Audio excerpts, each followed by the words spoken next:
Well, hello. Welcome to Spindle City Straight Talk. I'm Chip. And I'm CJ.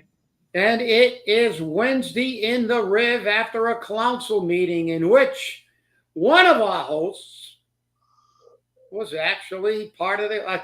Let's see, you had to get your dibs in, right? The last meeting they talked about me and the healthcare That's numbers, right. and now your one of your fan club, Brad Kilby, had to talk about you. I will not be upstaged. So, all right, CJ, since you were singled out, why don't you explain to Bradford Kilby Esquire about a few things? And it's kind of sad that you have to explain this to someone who supposedly is an attorney. But as I always said, I'm sure that most of the people that are attorneys in Massachusetts take the bar exam in crayon. So Exactly. take it away. Well, last night I submitted citizens' input by sending a letter to the city clerk and the secretary of the city council. I also sent copies to every city councilor's email address that I had, including Brad Kilby. Brad Kilby turned around and said, I don't understand why we have to allow written input. These people need to present themselves to us and make their comments to our face, not from behind a letter. Something along those lines, I'm paraphrasing. Okay? Here's the thing, and understand this, Attorney Kilby. The reason why citizens' input can be read into the record and submitted in writing is because of a claim that was filed by me with the Massachusetts Commission Against Discrimination against the City of Fall River and the Fall River City Council.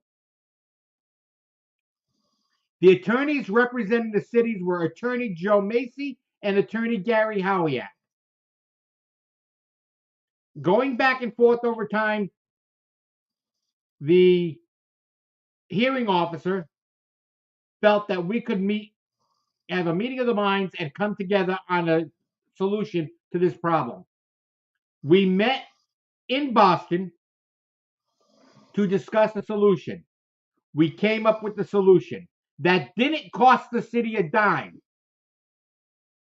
The solution being that the city council and all public bodies will accept citizens' input via writing submitted to the city council or the public body prior to the meeting. And the chairman or president of the council or chairman of the school committee, which is the dictator, must, actually the term is shall, read their input into the record. It's not an option. The decision was rendered that way because of the American with Disabilities Act. You don't have to prove you're disabled. The law doesn't say that people with that file under the American Disabilities Act must prove they're disabled. At the time, I was. I had surgery on both legs, and it resulted in me not being able to walk.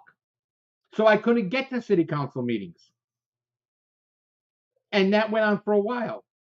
So, in regards to your claim that how do we know if this was written by the writer and not Charlie Chaplin? Because Charlie Chaplin didn't send it to the city clerk or even to you, Mr. Kilby. And it reads like this: citizens input. City Council President, members of the City Council. My name is CJ Ferry, and I reside at and am property owner and a Fall River taxpayer. Over the past couple of years, the city, with the consent of the City Council, has increased the city budget and the spending of the authoritarian government on the sixth floor. The resulting taxes and fees are bankrupting our property owners and is resulting in higher and higher rents, which increase homelessness.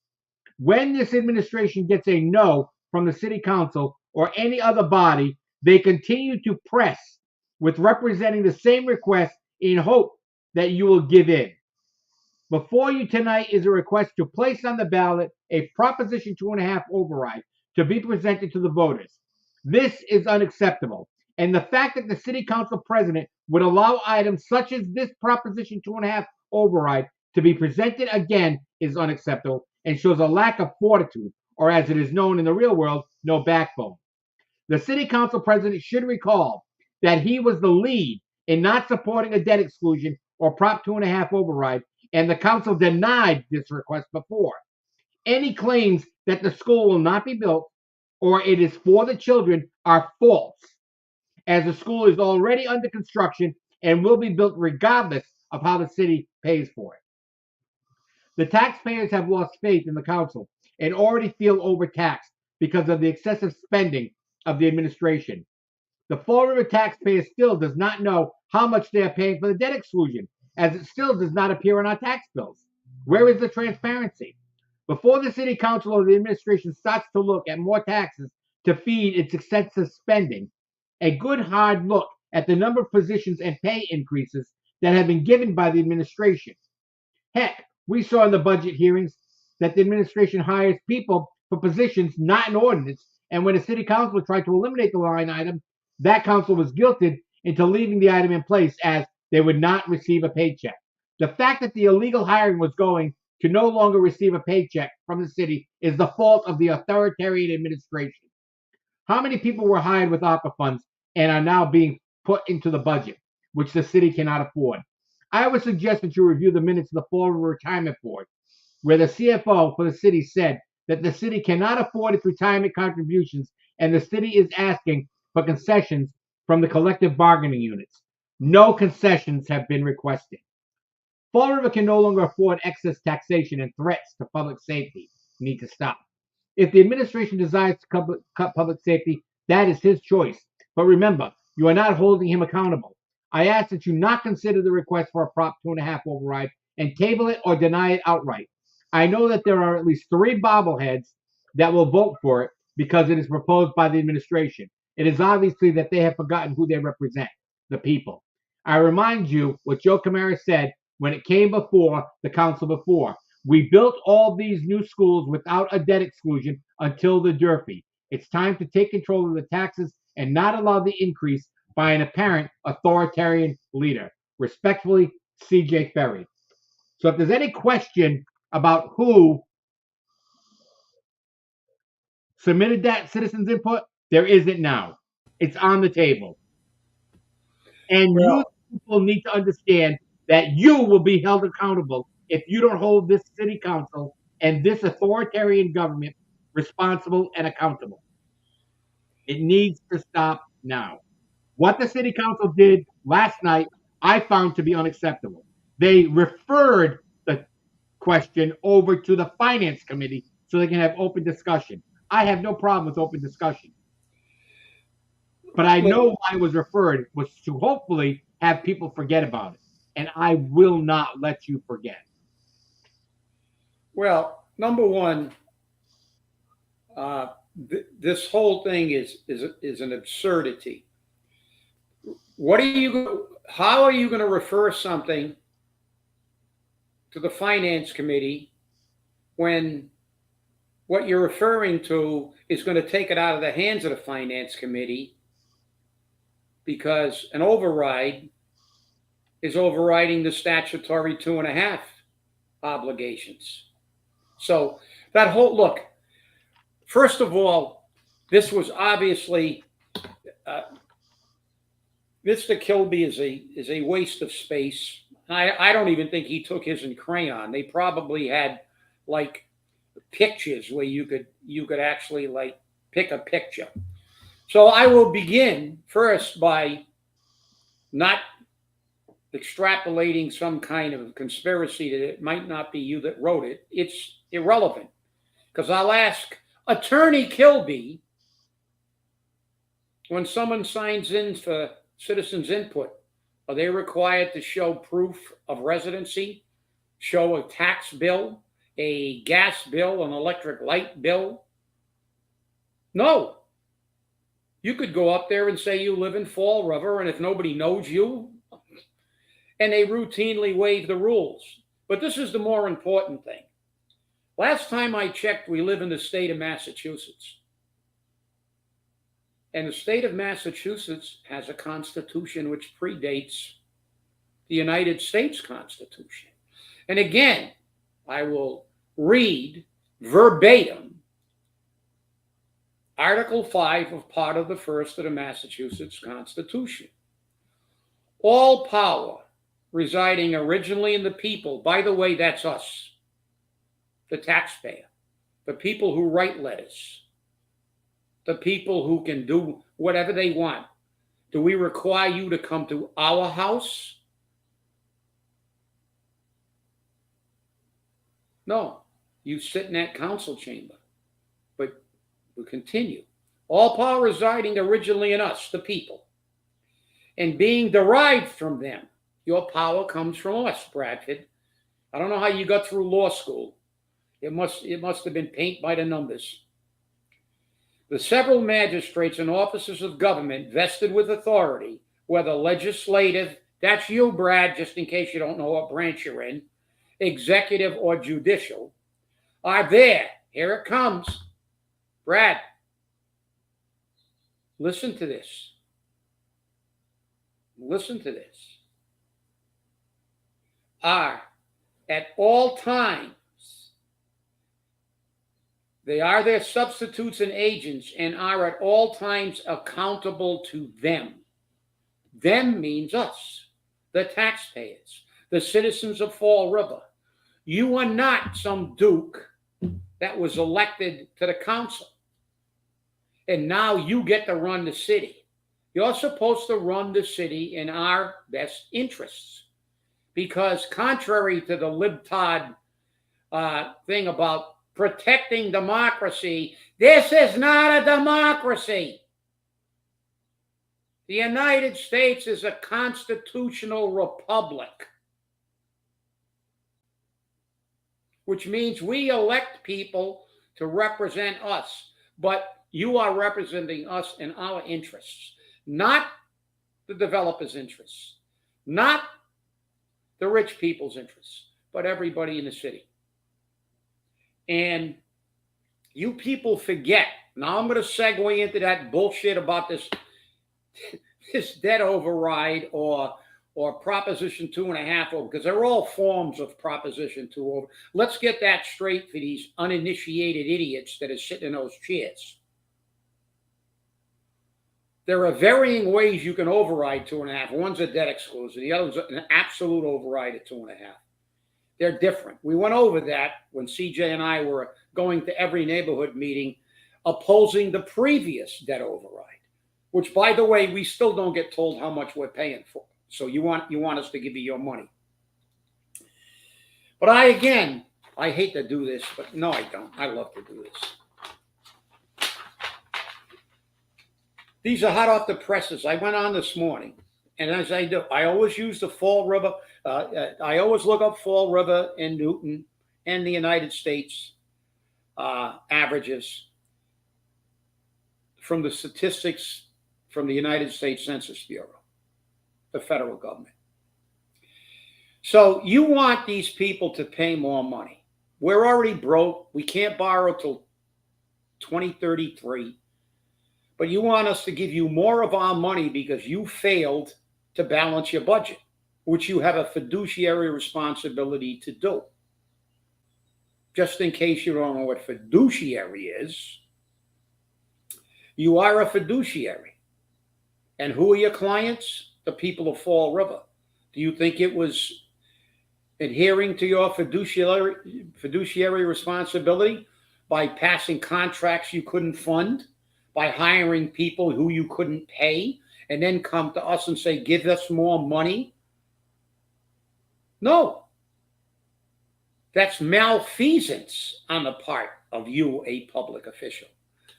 This is the city that you want to gouge more money from, okay? These are the stats. And I know we displaced Newton, but I'll show you how different it is from Newton or most of the United States. We are one of the poorest cities in the state. And this is this morning's stats.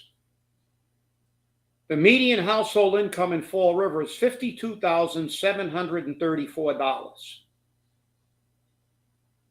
You want to compare us with Newton?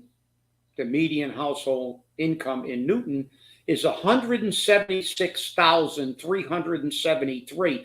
And in case you can't do math, that's more than 3 times the median household income of Fall River. The average United States income, which includes Appalachia and a whole bunch of other poverty-stricken areas in this country, is still $75,149, which is nearly $25,000, nearly 50% higher than the Fall River median household income. Now we get the per capita income, median per capita. $30,000, which hasn't risen much in the last 10 years. 10 years ago, it was like 25. $30,591 versus $91,282. Newton. So in case you can't do that math, that's 3 times greater than we make. Okay? And the United States average is 41,000. Persons in poverty. Here's the great one. Fall River, Massachusetts, 19.7%. So let's round 0.7. It's above 0.5. Remember what the IRS lets you do. It's over 5, you go up. If it's under 5, you drop it. So we'll go to 20%, which means one out of every 5 people in this community who have to pay their rent, who have to buy food in this economy where inflation is up and 40% of the people have to skip a meal. 1 out of every 5 people in this city is living below the poverty level, living in poverty. Newton, 4.6%. A little different. National average, 11.5. Now we get back to why. Education. Even though I think these figures for Fall River are kind of screwed up, but they said 53% graduation rate this year. But they said that 75.7% of the people, according to these stats, have a high school education in Fall River. Okay, 75%. 3 out of 4. Newton, 97.5. Let's round it up to 98. Virtually everybody, 98 out of 100 people have a high school diploma. The national average is 89, nearly 90%. Bachelor's degrees, 15.8% in Fall River, 80.4% in Newton. And double, 34, nearly double, 30, more than double actually, 34% national average. This community does not need more taxes. It needs better education, more apprenticeship programs, more partnerships to bring our workforce back. When this city was viable and we had stores on Pleasant Street and stores on South Main Street, we had people working. They weren't working at the greatest jobs in the world. It wasn't Newton then. It wasn't Newton when I grew up, but every stinking store on Pleasant Street was open. We had 11 restaurants between Stafford Square and Bogle Hill, operational and making money. Why? Because everybody had a job. Not the greatest job in the world, in a mill, on construction, doing manual labor, but our workforce was employed. And we had small businesses, which, by the way, for you imbeciles in that council that think that buildings stimulate an economy, they don't. People do. And for medium and small cities, in case you never studied economics, the primary economic driver in smaller and medium-sized cities is small business. Newton has nearly 15,000 businesses, and we've got something like 7. Why? They have money. We have to invest in our people, give them money to spend, to promote small business, give them trades. They did it in Rhode Island. They taught people to be welders, and they all got high-paying jobs in electric boat. They've been doing it in Germany for 75 years. Germany has the best apprenticeship program, the model for the rest of the world, and I talk about it all the time. But you people are just totally clueless. You know what you are? You are Alice living in Wonderland, and the mayor's the Mad Hatter. You people are batshit crazy. You're living in a dream world. Paul, the pathological prevaricator, was on the radio again talking about going on a tee to Boston with a family. Oh, to go see a ball game. You know how much it costs to go to a ball game at Fenway Park today? What is it, CJ? $8 a hot dog or $10 a hot dog? $10 a hot dog. How much? $16 a beer. $16 a beer. So you're going to bring a family of four up there with an average median income, household income, and per capita income that's 1/3 the rest of the country, 1/3 of Newton's, and you're going to take them out to a ball game up there. Are you nuts? Hey, my daughter's baseball game ticket at Fenway Park cost her over $100. Over $100 it cost. Luckily, her business was paying for it, but over $100. Let's get a family of four up to Fenway over $100 a ticket. That's gonna work. I know somebody who went in it. I went up there a few years ago. It cost him nearly $600. Yeah. He got decent seats. His kids actually had the audacity to eat at Fenway Park. He should have sewed their lips together or put one of those masks on the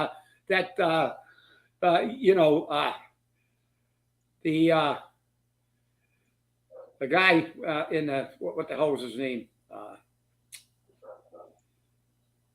Silence of the Lambs. What's his name?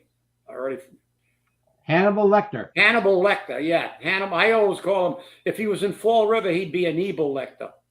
You know, and Clarice would have been Charisse. But the reality is that these people, you know, Paul has now made so much money. He went from a political tick walking around Durfee with his hands in his pocket and his head up his ass to becoming a millionaire. Think about it. 3 terms. 120 grand, 120 grand a year, just round it up to 125. That's $250,000 a year, at $250,000 a term. So he's already at $750,000. He's thinking about another thing. So he's nearly a millionaire. And they probably, his pals over at Baco's probably invested that money for him. He can live off his big fat pension that he got as the vice principal of Durfee. So now he's become an elitist. He lives in an elite world. They can go there and go to the museums and the theaters. Yeah. We got what? 15% of the people in this city have a bachelor's degree? How many people you think that are scratching their ass trying to pay their rent? Maybe got a high school diploma. And are on the verge of living out in the woods with the rest of the homeless, are going to go to the Museum of Fine Arts like you did on a little weekend jaunt to go see all the highlights and go to the theater district. You know, these people need jobs. This is a blue-collar city, you blithering idiot. We need people working. We need to reinvest in the people of this city, not give money to the richest people in Fall River and the rich out of community developers that come here to build market rate housing. And to remind you, Paul, Somerset, with a population of around 18,000 people, has built more market rate housing. Affordable housing. Affordable housing than Fall River has in your tenure as mayor. And we've got 95,000 people here. So that's a little bit bigger than Somerset. Last time I checked, 95,000 is bigger than 18,000. A lot bigger. Nearly 5 times larger. And you can count the affordable housing on your finger because you still haven't understood the difference between public housing, workforce housing, affordable housing. But you don't want to know. You're like the Democrats. You just tell them everything and we're supposed to believe you. The border's closed. There's no inflation. There's no crime. Shut up and give us more of your tax money. And I'll tell you, it's not only CJ, and I'll turn it back to you because I'm on a rant. That thing really infuriated me last night. I mean, these people in the council don't have the cojones to tell the mayor, hey, moron, you pushed this last debt override. You promised it was going to be paid by 23. It's not. And not only that, we don't even get to know how much we're paying. How much we're paying. Really? How do I get to know every single dime that's in the healthcare system? Because I look at somebody and say, give me the numbers, the exact numbers. Yet the people we're paying, this cadre of assistants and consultants and CFOs who can't do numbers, and every number they bring, they say, this is just for discussion. It's not an actual number. You're going to tell me it's too hard? It's too hard to figure out how much we're paying on a Durfee debt override? No, it's not. No, it's not. You just don't want to tell us. Then if we had the money, and I'll tell you what, you pull it on this thing, there's going to be a taxpayer suit. But I'm going to tell you, when you turn the city council meeting on, it's like watching a meeting of Alice in Wonderland in an alternate universe. And with that, CJ, back to you. Interesting. It's always interesting position. I'm going to shift just a little bit from last night's meeting because you brought up affordable housing, which is true. We need affordable housing. Carol Fiola posted that she sponsored or she supported a $6.5 billion affordable housing bill. She says it's going to help the housing crisis. It's going to build more units. Here's the key, because I read it. Not only affordable, but the money can be used for hold your seats. Hold your seats. Here it comes. Market rate housing. And we know with her husband, that's why the market rate housing's in there, because he doesn't want affordable housing. We need it, but he doesn't want it. Because as Paul said, I want to clean up this area. He wants to get rid of you. You don't count. And her husband, the guru of the market rate housing, the guy that's making millions, that is the most disingenuous post in the world. She knows full well we had $400 million on the table last year for affordable housing. You know how much Fall River put in for? The last 2 years, $0. Now it's gone up to $800 million for affordable housing. She proposed it, and it's going to do this, and it's going to do that. It is horse shit.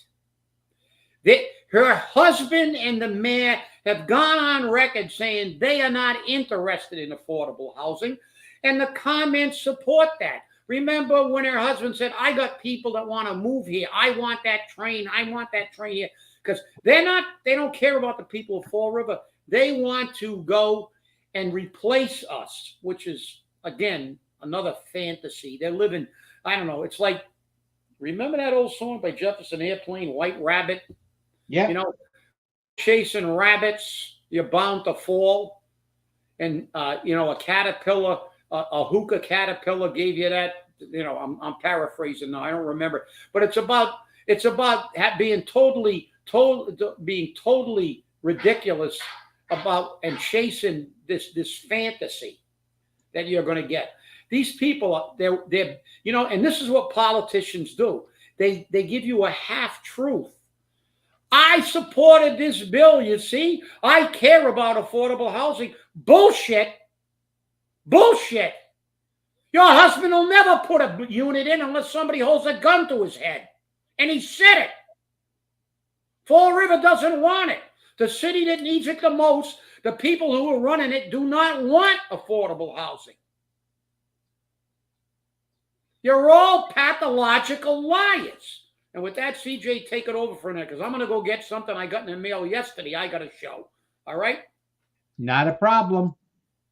Not a problem. But I found your lyrics that you were talking about, Chip. And I think what you were talking about, I'm going to take out a paragraph or two. And if you go chasing rabbits, and you know you're going to fall, tell him a hookah-smoking caterpillar has given you the call. He called Alice when she was just small. That's it. That's it. You're right. And I mean, this is what we got here. We got Alice in Wonderland, the Mad Hatter, the Queen of Hearts, off with their heads. But this is what I got in the mail, CJ. I don't know if you got one, but just be prepared if you didn't. This made my day when I saw this baby. Look who this is from. Oh, yeah, Jake Auchincloss. I get it. My favorite congressman. Yeah. If bullshit was bricks, this guy could build a chimney to the moon and have bricks left over. He is the master of being disingenuous. This is it. This is the headline. Anti-Semitism has no place in America. And he's got all those little he's named campus champion for combating anti-Semitism, but they're not doing anything. But in the back, this is what he said. Demanded a concrete plan from 8 Massachusetts colleges who received low or failing grades from the Anti-Defamation League. Supported by partisan legislators to force law to the president's national strategy of combating anti-Semitism, including blah, blah, blah, blah, blah. You realize what crap this is? See, this Democratic kiss ass,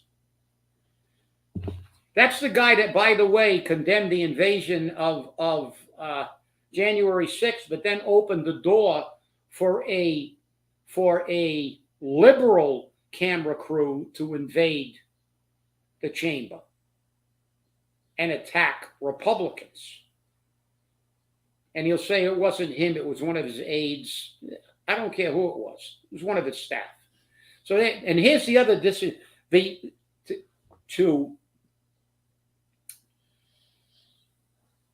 support the president's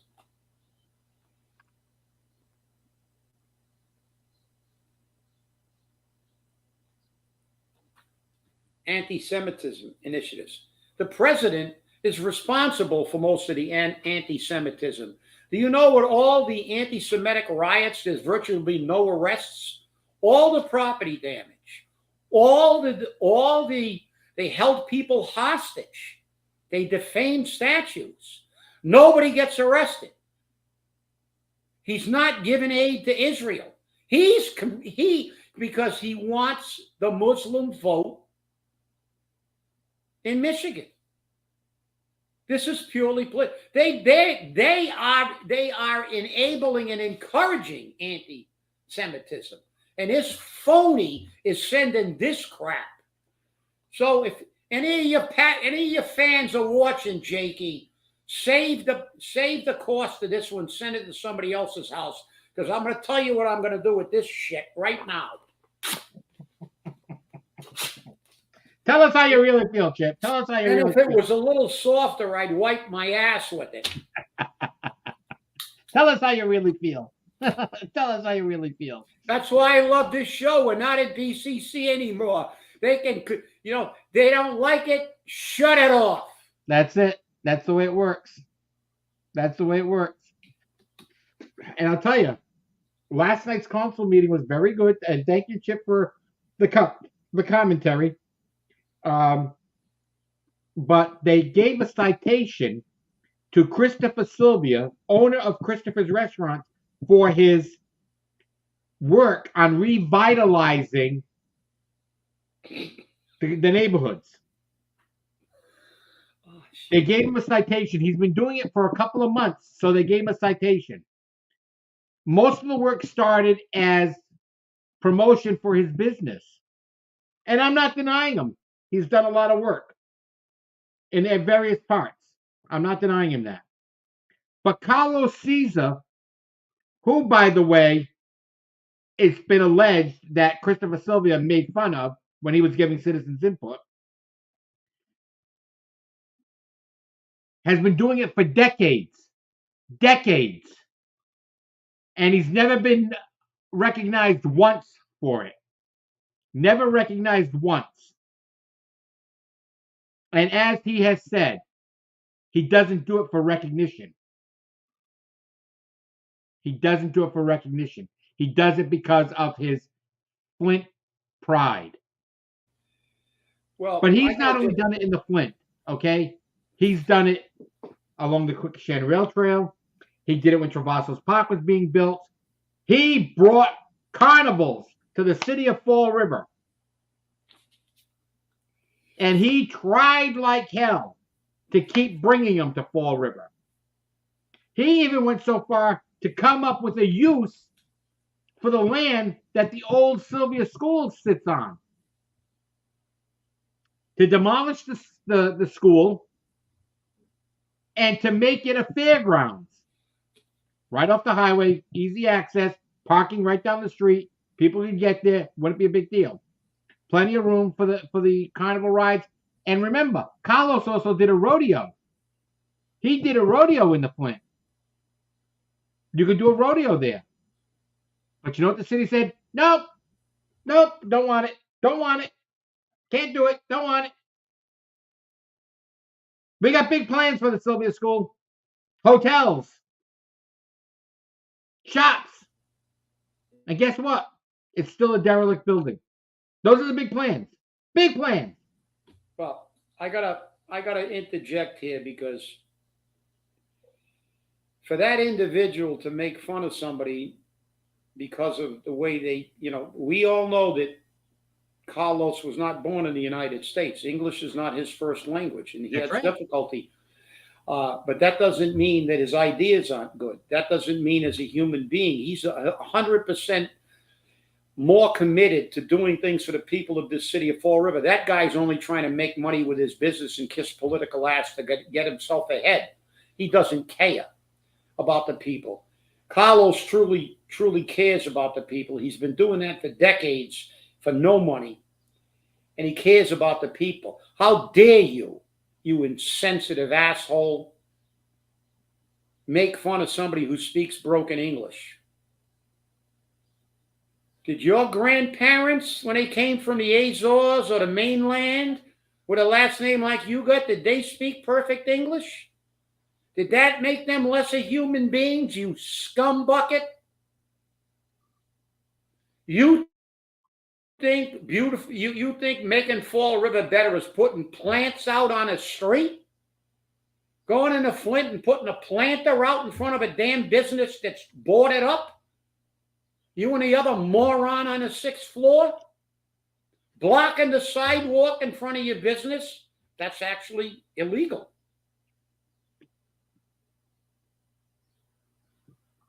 You guys love to put lipstick on a pig. What you do is paint a car, give it a nice new paint job, and say, look at that beautiful car. You're going to buy. I know you're going to buy that car. Then you lift the hood that's got no engine. It don't run. And that dog don't hunt, pal. But how dare you make fun of people who speak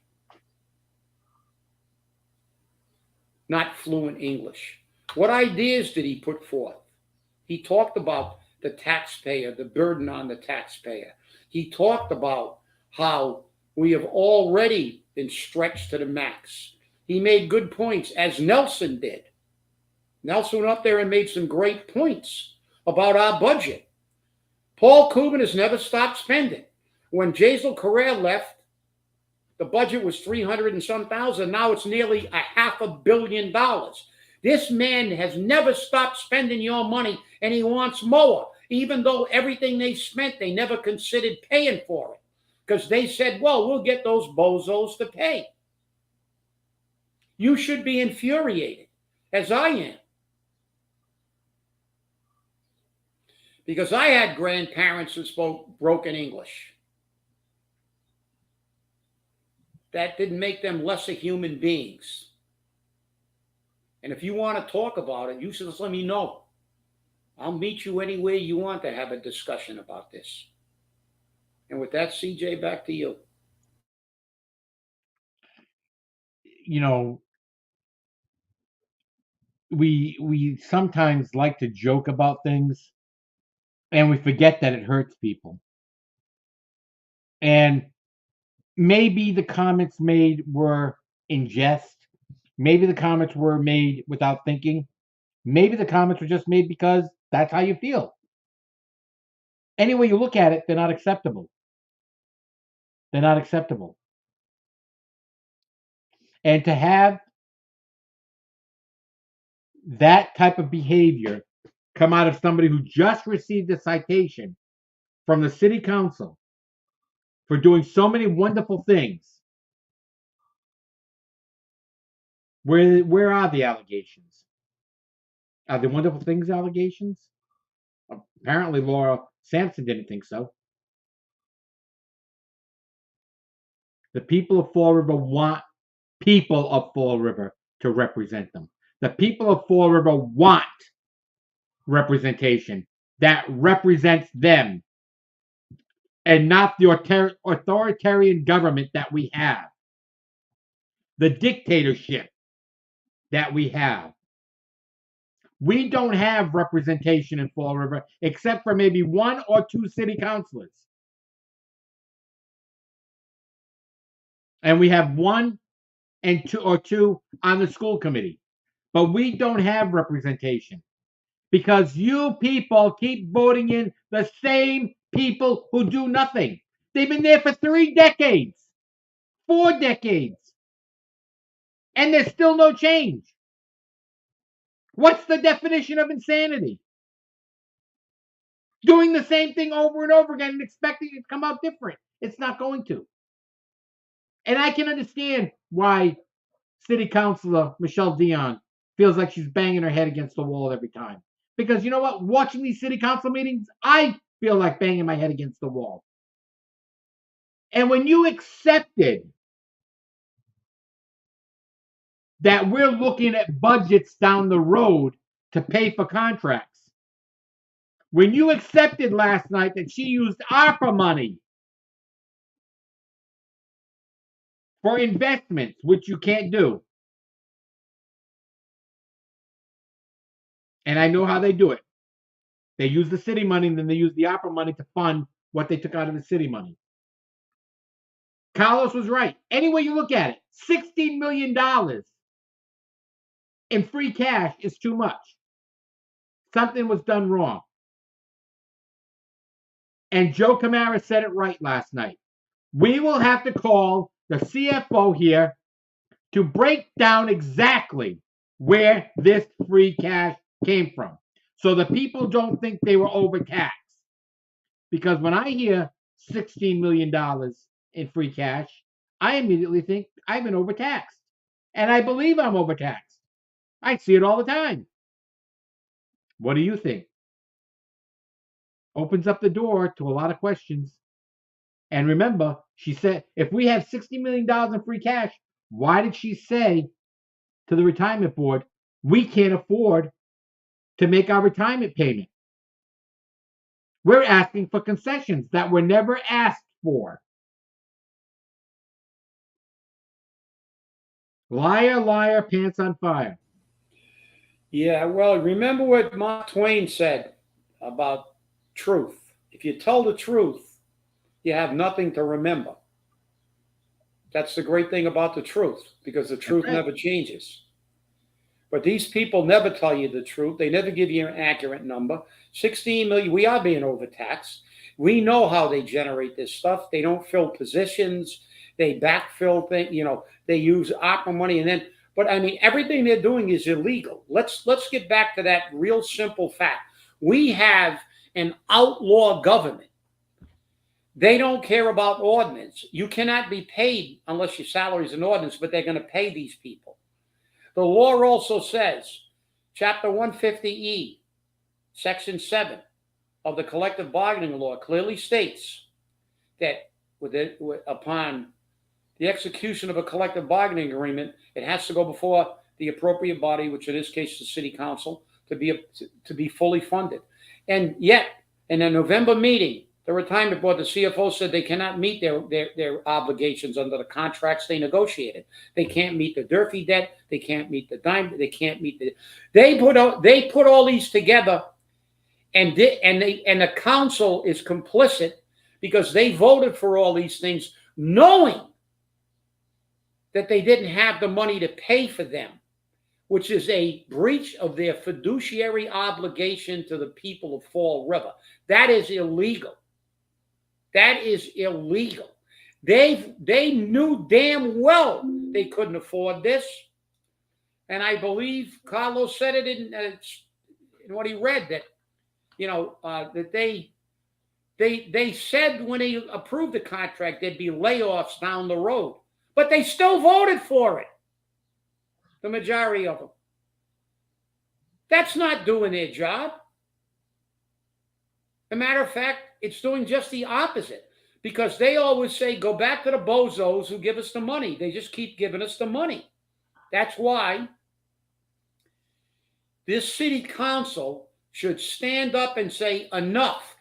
Joe Camaro was only half on it. He's on one track. He needs to get on the other rail. Bring the CFO down in front of the city council. Pull the minutes of the November 29th retirement board meeting and read her comments, where she admitted they can't pay the bills, and ask her why she, as the chief financial officer, and everybody else involved in that financial team, ever brought this before the council. And then turn around and ask your fellow councilors how they could vote for this without getting numbers. You still won't tell me how much I'm paying for Durfee. You think if I go to some place and I buy a bunch of groceries and they go, I say, how much is this? They ring it up. There's nothing on the account. There's nothing on the register. And I ask them, how much am I going to pay for this? They go, just shut up. This is what we're going to charge you. Am I getting screwed? I don't know.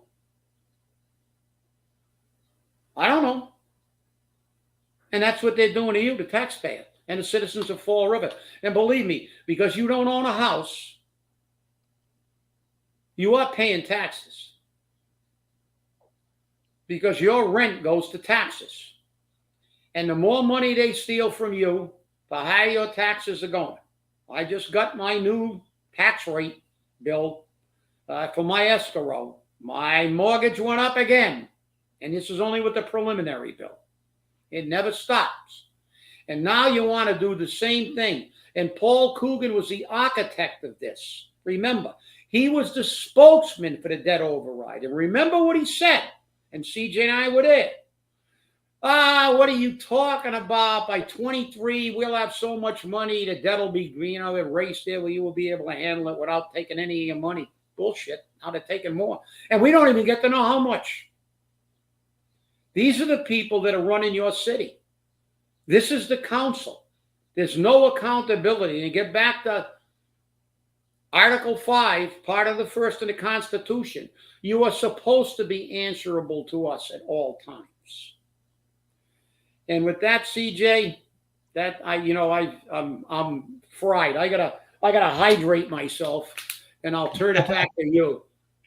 Well, I want to thank you all for watching. And remember, meet the tax man when you get your bill. That's Paul Coogan. And call on Robin Hood to see if he can steal from the rich and get to the poor. I want to thank you for watching. And remember, stay safe, stay angry, and hold your politicians accountable. We'll see you on Friday. Have a great day. It's going to be humid.